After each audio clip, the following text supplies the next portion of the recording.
In this podcast, I'm going to be talking about the brain and peer pressure. I'll be talking about the effects of drugs and alcohol and the lack of sleep. I'll be talking about the effects of exercise and physical activity. I'll be then talking about strategies to use in classroom settings. The brain is made up of 7 main parts. The brain stem, controlling breathing, swallowing and vomiting. The cerebellum, controlling the movement and balance. The parietal lobe, controlling touch. The temporal lobe, controlling our hearing. The occipital lobe, which is the centre of our visual perception system. The cerebral cortex, which is the outer layer of the brain, giving the brain its wrinkled appearance. The prefrontal cortex covers 30% of the brain and is the remote control of the brain. It weighs outcomes, forms judgments and controls impulses and emotions. In adults, decision making is done in the prefrontal cortex and is sent to part of the brain it feels appropriate. The decisions by teens are done in the back of the brain. This is because the prefrontal cortex is immature in the adolescent brain. It starts developing from the back, working its way to the front. The rational parts of the brain isn't fully developed and won't be until age 25 or so. As the prefrontal cortex is underdeveloped, signals are slow, therefore educated decisions aren't made. Instead, quick, uneducated decisions are made. In the prefrontal cortex, teenagers are less sensitive to dopamine. This leads to rash decision making without thinking of the consequences. This is why teenagers take more dangerous risks in life. As teenagers become better at thinking abstractly, their social anxiety increases. Teenagers are always worried about what others are thinking about them.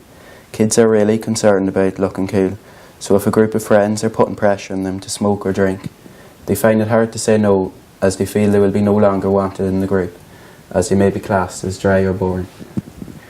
Teenagers process information with the amygdala, which is involved with emotions. The emotional part and the decision-making part of the brain are still developing, not at the same rate. That's why teenagers experience overwhelming emotional input, but can't explain later what they're thinking. They weren't thinking as much as they were feeling. The amygdala causes teenagers to feel socially isolated and unworthy. This is due to change to white matter, grey matter and connections in the brain. But a positive is it allows them to learn faster. Alcohol and drugs. During our teenage years, our brain is still undergoing construction and hasn't reached maturity.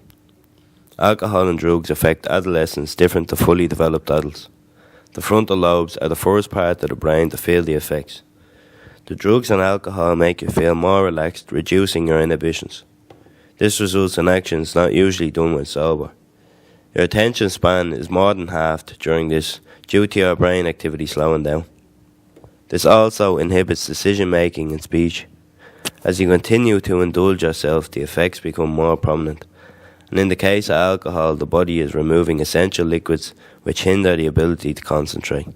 This leaves permanent damage to memory and shortens the attention span. Sleep and rest is essential to the optimum working of any brain.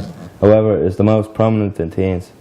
Teenagers need about 9.5 hours of sleep each night, but only 15% obtain this.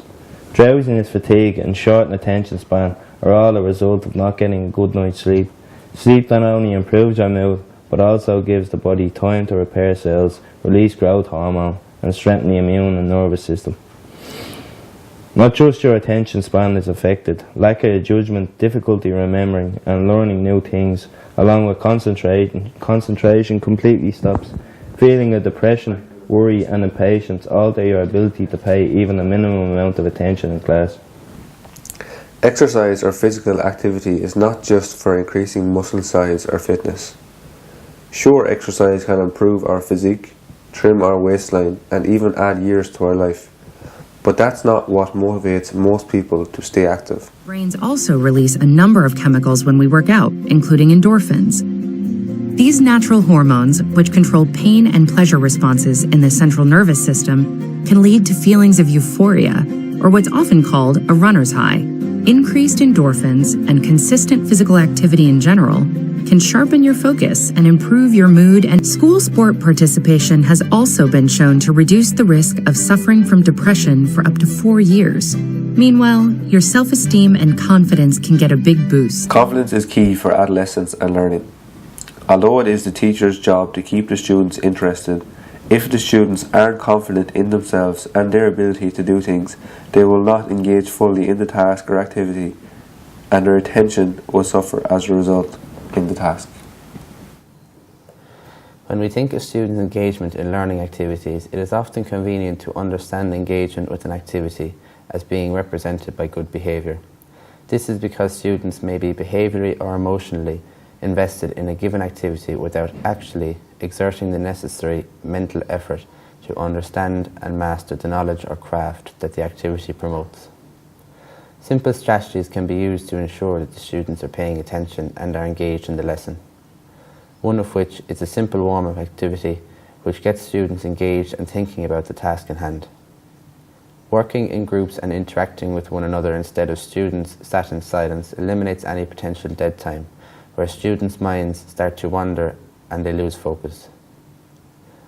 This might be something as simple as getting students into groups to make the necessary amendments to a piece of text in which you have planted mistakes. This can also be made specific to a subject area. Another strategy, and also an important one, is to use questions to keep students engaged. Throughout the lesson, check the students' understanding in order to stop their minds from wandering. Students are notoriously wary of admitting that they weren't paying attention or didn't understand the lesson, especially if their peers are feigning comprehension. This can be uncovered by direct questioning throughout the class, which also holds students' attention and helps them learn effectively.